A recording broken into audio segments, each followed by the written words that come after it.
So it's really important that you have some kind of expertise in some kind of area before you try to transfer. So what do we do?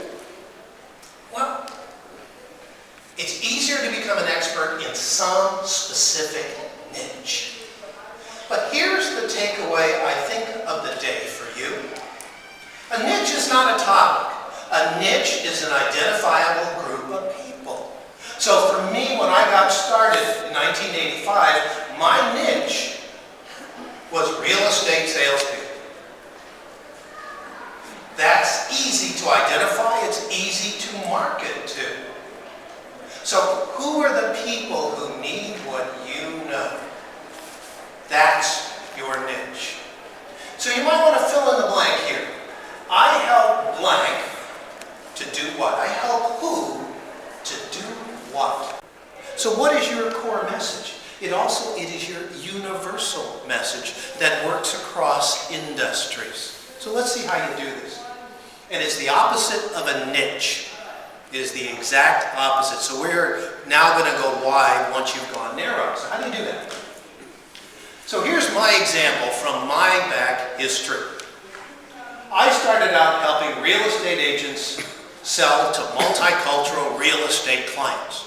It's a pretty good niche, but that's not a core message. So how could we make that broader, more universally applicable?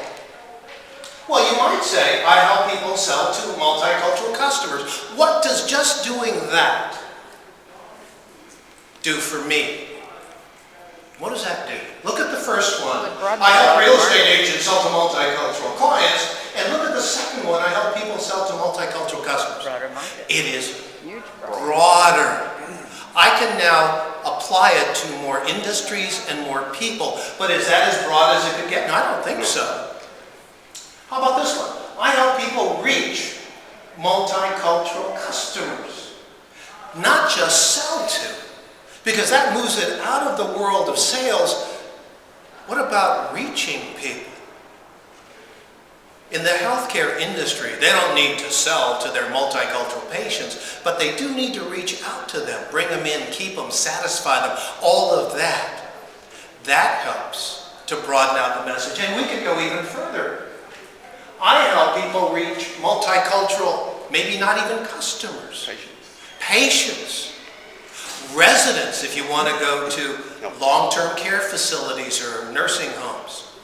So think about how can I take my message, which you may think is fairly broad at the moment, and broaden it out to become more applicable to a wider audience. And then I could even take mine even further.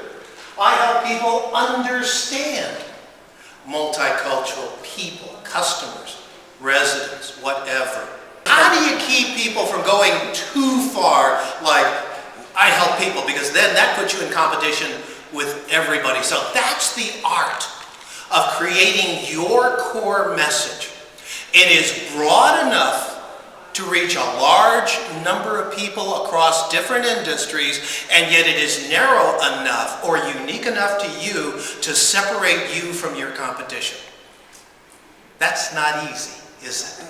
So let's work on this for a few minutes. Let's try this little exercise. What is your core message? So answer this question.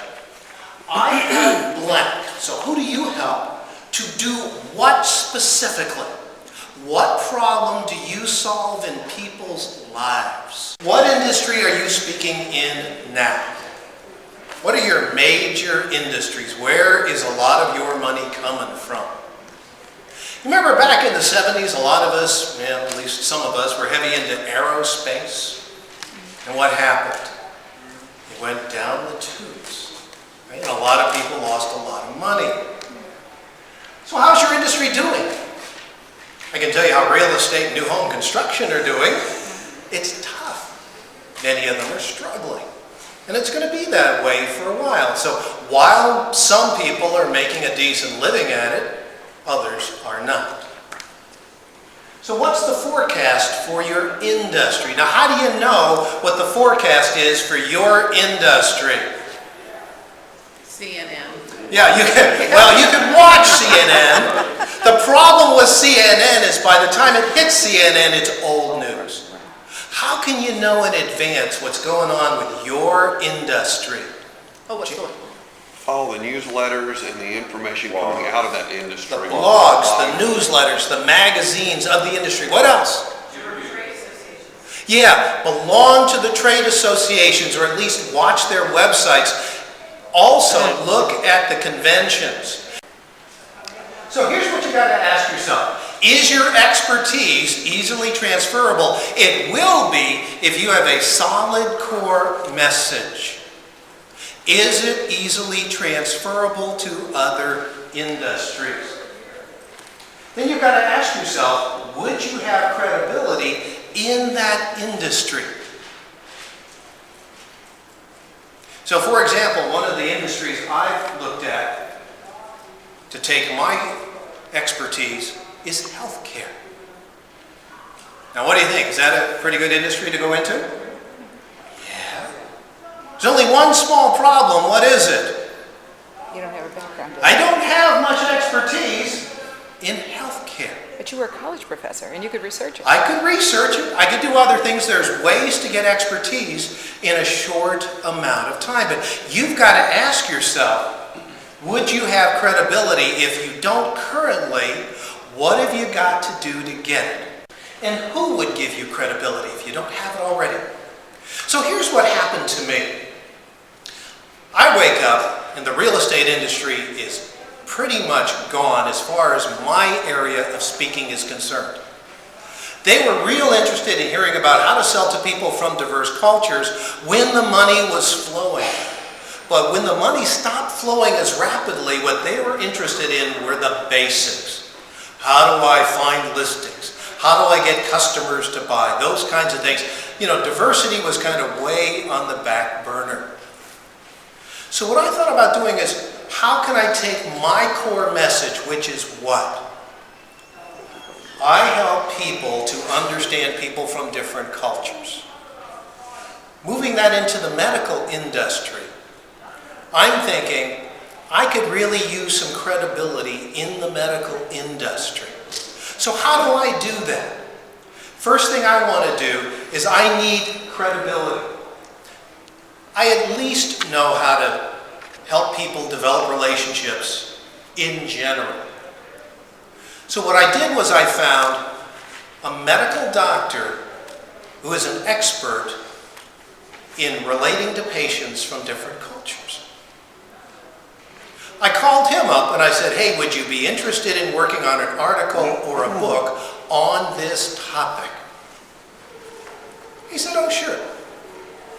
So then I called, who's the most credible association for doctors? AMA. The American Medical Association. And I called the American Medical Association and I said, would you be interested in a book on how to relate to patients from different cultures? And what do you think they said? Duh. Certainly, because they had nothing like it. Now, I did my homework. I went on their website and I looked at their different publications. They had nothing like it.